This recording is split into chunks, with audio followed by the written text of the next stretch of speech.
Committee task force on the declassification of federal secrets. She has said that there is evidence of interdimensional beings that can operate through the time spaces that we currently have, which is obviously going to catch a lot of people's attention.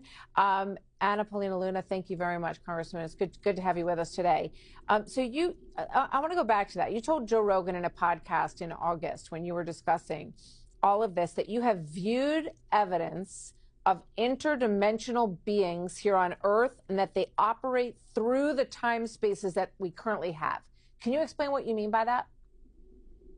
Yeah, I think that a good example would be some of the photo visual evidence that we've seen directly in some of these classified briefings that will now be made public.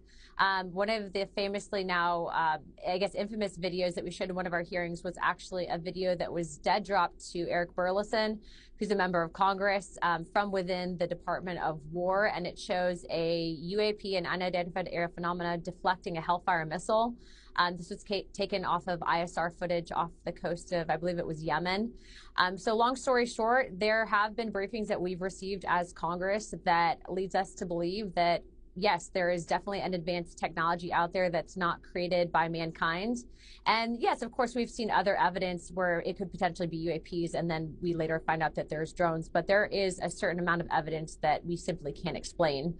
Some of the physics that are defied in how these vehicles operate are very interesting to note. And we are not the only government that's, looked into this extensively. But I really do look at this from a lens of national security.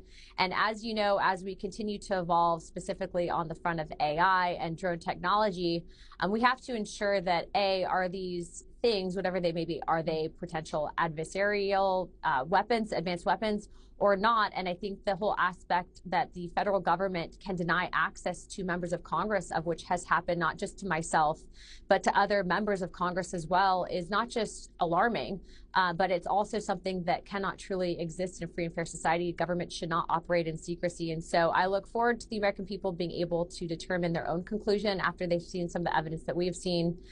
But most recently, Representative Gates actually came forward. He was on that initial CODAL with me and Representative Tim Burchett, where we were denied access. And he will tell you that if you've seen some of the stuff that we've seen, you will too become a believer. So, I mean, it's fascinating. And, so you're saying that the Air Force has covered up UAP sightings. So, if there is potentially, is it because it's technology that we have that they don't want anyone to know that we have militarily? Or is it that it's a foreign actor who has some abilities in technology and things that spin in ways